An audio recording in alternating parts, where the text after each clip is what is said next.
બધા મજામાં? લાસ્ટ લેક્ચરમાં આપણે વાત કરી હતી કે બિંદુવત વિદ્યુત ભારને લીધે કોઈ એક બિંદુએ ઉદ્ભવતું વિદ્યુત સ્થિતિમાન અને એનું આપણને સમીકરણ મળ્યું હતું V kQ/R. પછી મેં તમને એક સંબંધ દર્શાવ્યો હતો કે V proportional to 1/R થશે અને એની ઉપરથી આપણે V વિરુદ્ધ R નો આલેખ બનાવ્યો હતો. આજે આપણે ઈ જ વાતને થોડી આગળ વધારવાની છે. વાત આવી કઈ છે કે બિંદુવત વિદ્યુત ભારના તંત્રને લીધે કોઈ એક બિંદુએ ઉદ્ભવતું વિદ્યુત સ્થિતિમાં. લાસ્ટ લેક્ચરમાં આપણે એક જ વિદ્યુત ભાર લીધો હતો. આજે આપણે વાત કરવાની છે એક કરતા વધારે વિદ્યુત ભારની અને એનો કોઈ તંત્ર વિચારવાનું છે. તંત્રને લીધે કોઈ એક બિંદુએ ઉદ્ભવતું વિદ્યુત સ્થિતિમાન શોધવાનું છે. બરાબર ને? મેં તમને આની પહેલા પણ કીધું હતું, ચેપ્ટર જ્યારે શરૂઆત કરી ત્યારે પણ કીધું હતું કે આ ચેપ્ટર થોડીક મારી રીતથી, મારી સ્ટાઈલથી અલગ રીતે ભણાવવાનો પ્રયત્ન કરીશ. તમારા ન્યૂ ટેક્સ્ટબુકની બધી થિયરી આવી જ જશે અને બધી થિયરી ટેક્સ્ટબુક બેઝ જ આવશે. એટલે તમારે એક્ઝામમાં લખવા માટે પણ તમારે સરળતા રહેવાની છે, પરંતુ થોડીક અલગ રીતે આપણે સમજશું. ધારો કે બિંદુવત વિદ્યુતભારનું તંત્રની વાત છે, તો તંત્ર માટે થોડા વિદ્યુતભાર વિચારીએ. અહીંયા વિચારું છું હું +Q1 વિદ્યુતભાર, અહીંયા હું વિચારું છું ધારો કે +Q2 વિદ્યુતભાર, અહીંયા હું વિચારું છું ધારો કે +Q3 વિદ્યુતભાર અને અહીંયા હું વિચારું છું ધારો કે -Q4 વિદ્યુતભાર. એક માઈનસ રાખી તમને સમજીને એટલા માટે. આ ચારેય વિદ્યુતભારના તંત્રને લીધે અહીંયા કોઈ બિંદુ લઈએ. આ બિંદુનું નામ આપી દે P. આ P બિંદુએ ઉદ્ભવતું મારે વિદ્યુત સ્થિતિમાન શોધવાનું છે. હવે આપણે વાત કરીએ બધા વિદ્યુતભારથી અંતરની. તો Q1 વિદ્યુતભારથી R ના અંતરને આપણે ધારો કે R1 કહી દઈએ. Q2 વિદ્યુતભારથી P બિંદુના અંતરને આપણે ધારો કે R2 કહી દઈએ. Q3 વિદ્યુતભારથી P બિંદુના અંતરને R3 કહી દઈએ અને Q4 વિદ્યુતભારથી P બિંદુના અંતરને ધારો કે R4 કહી દઈએ. અલગ અલગ બધાના અંતરના નામ આપી દીધા. અંતર સમાન પણ હોઈ શકે છે, અંતર અલગ અલગ પણ હોઈ શકે છે. વાક્ય રચના કેવી છે એની ઉપર વિચારવાનો પ્રયત્ન કરવાનો. મારે શું શોધવાનું છે ભાઈ? તો કે P પાસેનું પરિણામી વિદ્યુત સ્થિતિમાન. P બિંદુએ પહોંચશો તો P બિંદુએ પરિણામી વિદ્યુત સ્થિતિમાન કેટલું થાય છે તે મારે શોધવાનું છે. તો ચાલો વિચારીએ. સૌથી પહેલા P બિંદુ પાસેના વિદ્યુત સ્થિતિમાનને Vp કહી દઈએ. બરાબર. બધાય વિદ્યુત સ્થિતિમાનનો અહીંયા સરવાળો કરી નાખવાનો એટલે તમને P પાસેનું કુલ વિદ્યુત સ્થિતિમાન મળી જાય. તો Vp બરાબર શું લખી શકાય? V1 V2 V3 V4. ચારેય વિદ્યુત ભારને લીધે ઉદ્ભવતા વિદ્યુત સ્થિતિમાનનો સરવાળો લેવામાં આવે તો જે તે બિંદુએ તમને પરિણામી વિદ્યુત સ્થિતિમાન મળે. ઓકે, ચાલો સ્કીમા મૂકો મંડી. સમીકરણ તો મારી પાસે છે જ. પેલા માટે લખીએ કે Q1 ના છેદમાં R1. આ સમીકરણ આગલા વિડિયોમાં તમારે જોવા જવું પડશે, બરાબર ને? એટલે મેં હાથે કરીને ગેપ રાખ્યો તો વચ્ચે સરવાળાની નિશાની કે Q2/R2, વચ્ચે સરવાળાની નિશાની કે Q3/R3, વચ્ચે સરવાળાની નિશાની નો આવે. કેમ નો આવે? તો કે ચોથો વિદ્યુતભાર છે એ સાઈડે ઋણ પ્રકારનો લીધેલો છે. જો ઋણ પ્રકારનો વિદ્યુતભાર હોય તો તેને લીધે ઉત્પન્ન થતું ઉદ્ભવતું વિદ્યુત સ્થિતિમાન કેવું આવશે? નેગેટિવ જ આવશે. તો પ્લસ ઓર માઈનસ કે Q4 ના છેદમાં R4. આ યાદ રાખવાનું ખાસ. બધામાંથી કોમન શું કાઢી શકાય? તો કે તમે જોઈ શકો છો કે કોમન આવે તો Vp K બ્રેકેટની અંદર Q1 ના છેદમાં R1 વત્તા Q2 ના છેદમાં R2 વત્તા Q3 ના છેદમાં R3 માઈનસ Q4 ના છેદમાં R4. તો આ મળ્યું P બિંદુ પાસે ઉદ્ભવતું પરિણામી વિદ્યુત સ્થિતિમાન. આ તમારો ફાઇનલ આન્સર છે. હવે ધારો કે n વિદ્યુત ભારનું તંત્ર હોય તો તમને ખબર પડે છે n વાર બધેનો સરવાળો કરવાનો. હા, જ્યાં નેગેટિવ વિદ્યુત ભાર તમે યુઝ લેતા હોય, જે જગ્યાએ નેગેટિવ વિદ્યુત ભાર આવી રીતના આવતો હોય તો તેના લીધે ઉદ્ભવતું વિદ્યુત સ્થિતિમાન કેવું આવશે? નેગેટિવ પ્રકારનું આ આવશે. એ તમારે ખાસ યાદ રાખવાનું. ઓકે, આ એક થિયરી છે. હું થોડું કન્ટિન્યુઅસ જાણું છું, બરાબર ને? બીજી વાત વિચારીએ. ધારો કે આ બે વિદ્યુત ભારની વાત થઈ ને, તો એક કામ કરો, આની પરથી નવું સમજવાનો પ્રયત્ન કરીએ, જે તમારા માટે MCQ ની દ્રષ્ટિએ ખૂબ જ અગત્યનું.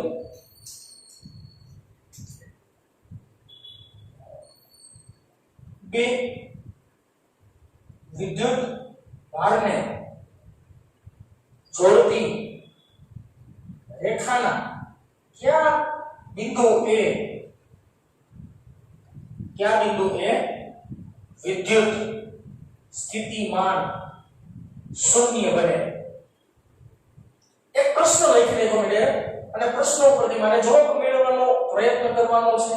પ્રશ્ન શું છે જે પણ વાંચો તો કે ભાઈ બે વિદ્યુત ભારને જોડતી રેખાના કયા બિંદુએ વિદ્યુત સ્થિતિમાન શૂન્ય બને? એટલે દેશી ભાષામાં મારે બે વિદ્યુત ભારનો એક તંત્ર લેવું પડે, બે વિદ્યુત ભારની જોડતી રેખા પરનો કોઈ બિંદુ લેવું પડે, અને તે બિંદુએ આપણે વિદ્યુત સ્થિતિમાન શૂન્ય બને છે તો કેવી રીતના બને છે તેના વિશે જોવું પડે. ચાલો વિચારીએ. અહીંયા એક વિદ્યુત ભાર વિચારીએ, ચાલો, અને અહીંયા એક બીજો વિદ્યુત ભાર વિચારીએ. હાલો એવું વિચારીએ. અહીંયા વિચારવામાં આવેલો વિદ્યુત ભાર ધારો કે +q છે, માની લઈએ આવો, બરાબર. અને અહીંયા એક વિચારવામાં આવેલો વિદ્યુત ભાર -3q છે. સાંભળજો, બેની નિશાની અલગ અલગ છે. મૂલ્યની દ્રષ્ટિએ જોવા જાવ ને તો આ મોટા મૂલ્યનો વિદ્યુત ભાર કેવો? મૂલ્યની દ્રષ્ટિએ આ મને ખબર પડે માઈનસ છે, પણ જો મૂલ્યની ચર્ચા કરીશ તો આ મોટા મૂલ્યનું એક વિદ્યુત સ્થિતિમાન છે. આ બેને જોડતી રેખા, એટલે આ બેને જોડતી રેખા, એટલે આ એક રેખા થઈ ગઈ જોડતી, અને આ બે વિદ્યુત ભાર વચ્ચેનું અંતર હું છે ને અત્યારમાં a ધારી લઉં છું. આ a બે વિદ્યુત ભારને જોડતી રેખા વચ્ચેનું અંતર a જેટલું છે. બેટા a જ કેમ લીધું, x કેમ લીધું, y કેમ લીધું, આ તમારો પ્રશ્ન હોવો જોઈએ નહીં. એ મને મજા આવે એવું લેતો હોય, બરાબર ને? એટલે રેન્ડમલી હું લઈ લેતો. હવે ધારો કે વિચારો કે સાહેબ આ +q વિદ્યુત ભાર છે, તો આને લીધે ઉત્પન્ન થતું વિદ્યુત ક્ષેત્ર કઈ દિશામાં હોય? તો કે બહાર નીકળતી દિશામાં અને આજુબાજુના નાના વિસ્તારમાં. આ -3q છે, તો આને લીધે ઉત્પન્ન વિદ્યુત ક્ષેત્ર અમુક નાના વિસ્તારમાં નહીં હોય, થોડુંક મોટા વિસ્તારમાં છે. કા મોટા વિસ્તારમાં? તો કે આના મૂલ્ય કરતા આનું મૂલ્ય વધુ નેગેટિવ છે, મને ખબર છે, પણ આના મૂલ્ય કરતા આનું મૂલ્ય થોડુંક વધુ છે, એટલે આના નજીકના વિસ્તારની અંદર ઉદ્ભવતું વિદ્યુત સ્થિતિમાન વધારે મૂલ્યનું હોવું જોઈએ. આપણે એવું વિચારીએ કે ધારો કે બે વિદ્યુત ભારને જોડતી રેખાના આ બિંદુ હોય, આ બિંદુને આપણે નામ આપી દઈએ a બિંદુ હોય. બે વિદ્યુત ભારને જોડતી રેખાના a બિંદુએ ધારો કે વિદ્યુત સ્થિતિમાન શૂન્ય બને છે, એટલે આ લખી નાખીએ ba બરાબર અહીંયા 0 થતું હોય છે. આવું આપણે વિચારેલું છે. મનમાં પ્રશ્ન થાય છે કે અહીંયા જ કેમ 0 થાય? તો બેટા અહીંયા જ 0 નથી થતું. હમણાં આપણે ટર્મ્સ એન્ડ કન્ડિશન મૂકશું ને ત્યારે તમને ખબર પડી જશે કે કયા બિંદુએ 0 થાય. આ તમને યાદ હોવું જોઈએ બેટા. ગુરુત્વાકર્ષણ ચિત્ર ભણ્યા ત્યારે આ થિયરિકલ પોર્શન ની અંદર આપણે ભણતા કે ભાઈ પૃથ્વીની સપાટીથી કયા બિંદુએ વિદ્યુત સ્થિતિમાન શૂન્ય બનવાનું હતું. એના માટે એક આપણે ઉપગ્રહ વિચારતા, યાદ આવે? સૂર્ય અને પૃથ્વી. પૃથ્વી ઉપરથી ઉપગ્રહને ઘા કર્યો, ક્યાં બિંદુએ પહોંચે એ બિંદુએ તેનું વિદ્યુત સ્થિતિમાન તો ન બોલતા, પણ અહીંયા બોલતા ગુરુત્વાકર્ષણ બળ નું મૂલ્ય 0 થતું હતું. અહીંયા ઈ જ કન્સેપ્ટ વાત છે વિદ્યુત સ્થિતિમાન. ધારો કે x થી લઈને અથવા તો +q વિદ્યુત ભારથી લઈને x અંતરે એ બિંદુ આવે છે. હવે જો આટલું અંતર x ધાર્યું હોય તો આટલું અંતર કેટલું થાય ભાઈ? a - x થવાનું. તો આ બિંદુ કેટલા અંતરે આવે છે એ આપણે શોધવાનું છે. સૌથી પહેલા લખીએ કે a બિંદુ પાસે પરિણામી વિદ્યુત સ્થિતિમાન. પરિણામી કા લખું ભાઈ? તો કે આના દ્વારા અહીંયા ઉત્પન્ન થાય, આના દ્વારા અહીંયા ઉત્પન્ન થાય, અને બેનું મૂલ્ય સમાન થતું હોય છે, તો અહીંયા જવાબ 0 આવતો હોય છે એવું સાહેબે સ્વીકારેલું છે. હાલો એ બિંદુ ગોતી મસ્ત મજાનો.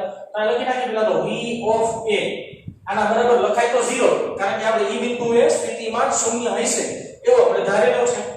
હાલો +q ને લીધે a પાસે ઉદ્ભવતું સ્થિતિમાન કેટલું તો સાહેબ સમીકરણ k q ના છેદમાં તે બે વચ્ચેનું અંતર x જેટલું બરાબર ને ઓકે બે સ્થિતિમાન પરિણામી છે ભાઈ વચ્ચે આવશે સરવાળો પણ આ માઈનસ વિદ્યુતભાર માઈનસ છે તો પ્લસ ઓર માઈનસ શું થઈ જાય માઈનસ થઈ જાય આ એમને સમજાયું ને એના જેવી જ કોપી છે બરાબર હાલો આને લીધે આ બિંદુ ઉદ્ભવતું વિદ્યુત સ્થિતિમાન લખો જી કે 3q માઈનસ સાઈડ આગળ લઈ લીધા છે ઓલરેડી છેદમાં તે બે વચ્ચેનું અંતર a - x પાઉસમાં લખીએ આને વ્યવસ્થિત લખી નાખીએ v a બરાબર 0 થઈ જશે આ થઈ ગયું પદ 0 is equal to kq by x minus 3kq by a - x આ માઈનસ વાળો પદ છે બરાબર ની આ બાજુ લઈ આવો તો પદ કેવું થઈ જાય પ્લસ વાળું થઈ જાય હાલો કરી નાખો જી પ્લસ વાળું પદ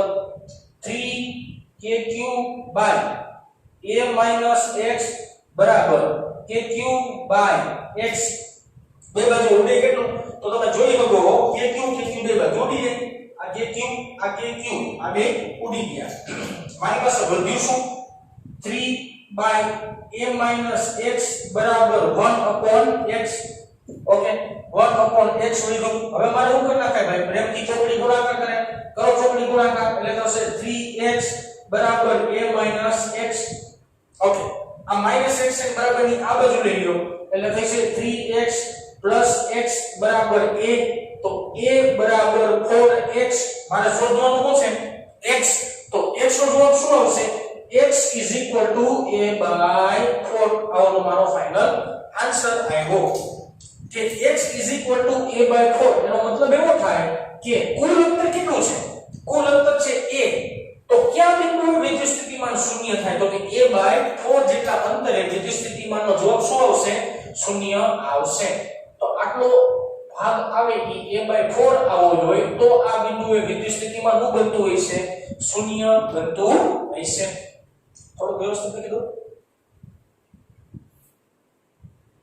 આ બિંદુ વિદ્યુત સ્થિતિમાન Va = 0 ધારેલું છે ઓકે તો આ તમારો ફાઇનલ આન્સર થયો હજી એક મારે વધારે વાત કરવા જાવી હોય આમાંનામાં હજી કઈ લાંબી વાત ખેંચવાનો પ્રયત્ન કરવો તો કેવી રીતના થાય જો સમજાવો કે શું થાય આ a/4 અંતરે જ વિદ્યુત સ્થિતિમાન શૂન્ય થાય બીજું તમને કે બિંદુ મળે જ નહીં ના બેટા બીજું હજી એક બિંદુ મળે કેવી રીતના મળે પેલા ઈ બુદ્ધિ રાખી હવે જો સમજાવો ખાસ જો આ -3q ને લીધે ઉદ્ભવતું વિદ્યુત સ્થિતિમાન તો કે આટલા વિસ્તારમાં ધારો કે -3q ને લીધે ઉદ્ભવતું વિદ્યુત સ્થિતિમાન પ્રબળ હોય છે ખૂબ જ મસ્તીનું વધારે છે પરંતુ આ +q ને લીધે આ બિંદુએ કે વિદ્યુત સ્થિતિમાન તો છે એક ઉદાહરણ આપણે લખવા માટે હું કરવા બોલવું જોઈએ અહીંયા હું 1 નંબરનો બિંદુ વિચાર સાંભળજો જોજો બે વિદ્યુતભારને જોડતી રેખા પરનો બિંદુ છે બારનો નથી પેલા બરાબર 1 નંબરના બિંદુ પાસે વિદ્યુત સ્થિતિમાન ગોતવું હોય તો સાહેબ આ -3q ને લીધે ભાઈ પ્રબળ વિદ્યુત સ્થિતિમાન હશે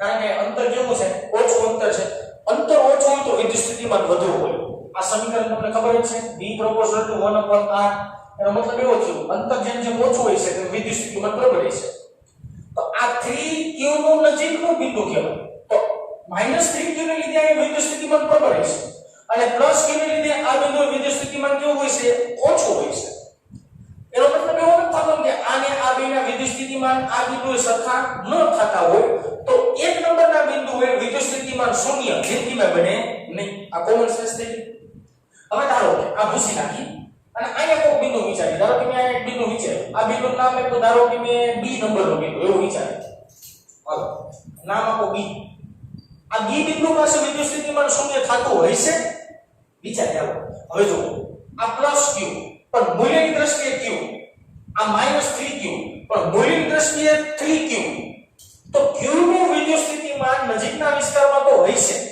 પણ આની સાપેક્ષે આની બાજુમાં વિદ્યુત સ્થિતિમાન ઓછું હોય છે બરાબર ને હવે જો આ 3q છે ને તો આને લીધે ઉદ્ભવતું વિદ્યુત સ્થિતિમાન અહીં થોડું ઓછું હોય પણ હોય ખરા આને લીધે અહીં થોડું ઓછું હોય પણ હોય ખરા એનો મતલબ એવો થયો આ બિંદુએ પરિણામે શું ગોતી શકાય 0 ગોતી શકાય આ બાજુ શું કરવા પરિણામે 0 ન ગોતી શકાય એનું કારણ પહેલા તમે યાદ રાખો કે આ બિંદુએ પરિણામે 0 ન થાય એનું કારણ એવું છે કે આ મોટો ચાર્જ ધરાવતો વિદ્યુતભાર છે આની પાસેનું મૂલ્ય મોટું છે એટલે આની બાજુના વિસ્તારમાં વિદ્યુત સ્થિતિમાન શૂન્ય કરી શકાય નહીં પરંતુ આ બાજુ વિચારો તો કે સાહેબ અહીંથી આટલું અંતર વધી ગયું તો અંતર વધશે તો વિદ્યુત સ્થિતિમાન નબળું હોય છે અને આ તો નાના મૂલ્યનો વિદ્યુત ભાર છે તો આ તો સ્થિતિમાન એમનો ઓછું થઈ છે તો આ બી બિંદુએ પરિણામી વિદ્યુત ક્ષેત્ર શૂન્ય તમે ધારી શકો અથવા તો બનાવી શકો હાલો આ બી બિંદુએ પરિણામી વિદ્યુત સ્થિતિમાન શૂન્ય થતું હોય છે ઓકે આટલું અંતર આપણે ધારી લઈએ છીએ y જેટલું ધારો કે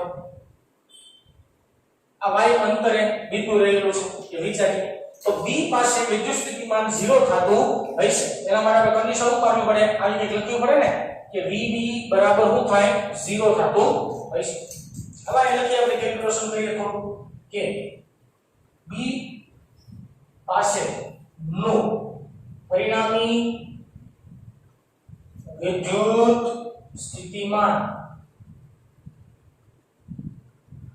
b બિંદુ પાસેનું પરિણામી વિદ્યુત સ્થિતિમાન प्लस q ने લીધે આ બિંદુએ માઈનસ 3q ને લીધે આ બિંદુએ સૌથી પહેલા લખી નાખીએ vb બરાબર આવો પ્લસ q ને લીધે આ બિંદુએ ગોતો એટલે શું થાય k q y કારણ કે બે વચ્ચેનું અંતર સાઈડે y લીધેલો છે માઈનસ 3q ને લીધે આ બિંદુએ વિદ્યુત સ્થિતિમાન આટલું y અને આટલું a તો પહેલા અંતર શું આવશે અંતર આવશે a y અંતર કેટલું લખીએ કાઈ a y વચ્ચે નિશાની માઈનસ કા તો કે અહીં માઈનસ વિદ્યુત ભાર છે એટલા માટે કે 3q બાજુમાં વ્યવસ્થિત સમીકરણ બનાવવાનો મેં પ્રયત્ન કર્યો હવે આપણે વ્યવસ્થિત લખી નાખીએ b બિંદુ પાસે વિદ્યુત સ્થિતિમાન 0 છે એટલે અહીં લખી 0 બરાબર કે q ના છેદમાં y માઈનસ 3 કે q છેદમાં a પ્લસ y આ માઈનસ વાળું પદ છે બરાબર ની આ બાજુએ લઈ આવો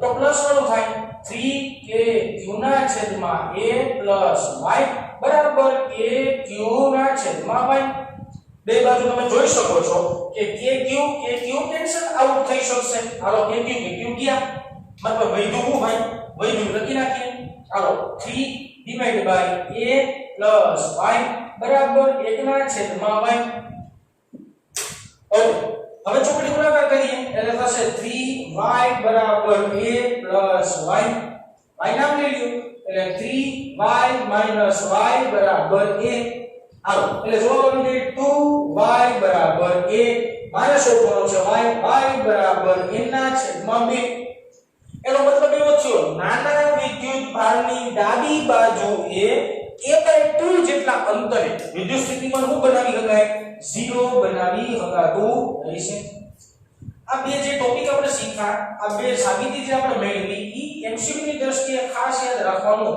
થિયરિટિકલ પોર્શન ની અંદર તમને કોઈ પૂછશે નહીં પણ એમસીક્યુ ની દ્રષ્ટિએ તમને યાદ રહેવું જોઈએ બે વાત યાદ રાખવા જોઈએ કે બે વિદ્યુત ભારને જોડતી રેખાના કયા બિંદુએ પણ જે બે વિદ્યુત ભાર લ્યો છો ઈ વિજાતીય પ્રકારના હોવા જોઈએ કેવા હોવા જોઈએ વિજાતીય પ્રકારના એટલે કે એક પ્લસ હોય તો બીજું કેવું હોવું જોઈએ માઈનસ હોવું જોઈએ બે પ્લસ હશે તો પરિણામી તમને કંઈક મળવાનું છે બે માઈનસ હશે તો તમને પરિણામી કંઈક મળવાનું છે મારે 0 કરવું હોય તો બે પરનો ચાર્જ કેવો હોવો જોઈએ અલગ અલગ હોવો જોઈએ ખાસ યાદ રાખજો આ બે કન્ડિશન છે કે જો બે વિદ્યુત ભારને જોડતી રેખાના વચ્ચેના કે ભાગમાં તમારે શૂન્ય કરવું હોય તો ઈ a/4 અંતરે નાના વિદ્યુત ભારની ડાબી બાજુએ કે શૂન્ય કરવું હોય તો a/2 અંતરે મોટા વિદ્યુત ભારની જમણી બાજુએ શૂન્ય થવાની શક્યતા છે જ નહીં એનો મતલબ જમણી બાજુ શૂન્ય કરી શકાય નહીં કારણ કે મૂલ્યની દ્રષ્ટિએ મોટું હોય તો તેના ફરતે ઈ વિદ્યુત સ્થિતિમાન પેદા કરવાનો છે તો પરિણામી તમને વિદ્યુત સ્થિતિમાન કાંઈક ને કાંઈક તો મળવાનું છે જ્યારે ડાબી બાજુ તમે એને શૂન્ય કરી શકો અને આટલા અંતરે શૂન્ય કરી શકાતું હશે આ વિડિયો થોડો નાનો બનશે પરંતુ આના પછી આપણે જે વાત કરવાના છીએ ઈ ગુજરાત બોર્ડની દ્રષ્ટિએ નહીં જેડબલી નીટ ની દ્રષ્ટિએ વિડિયો બનાવવાનો છે એટલે હું થોડો વિડિયો અલગ બનાવવાનો પ્રયત્ન કરું છું બરાબર આના પછી આપણે જોશું નેક્સ્ટ વિડિયોમાં જેડબલી નીટ ની થિયરી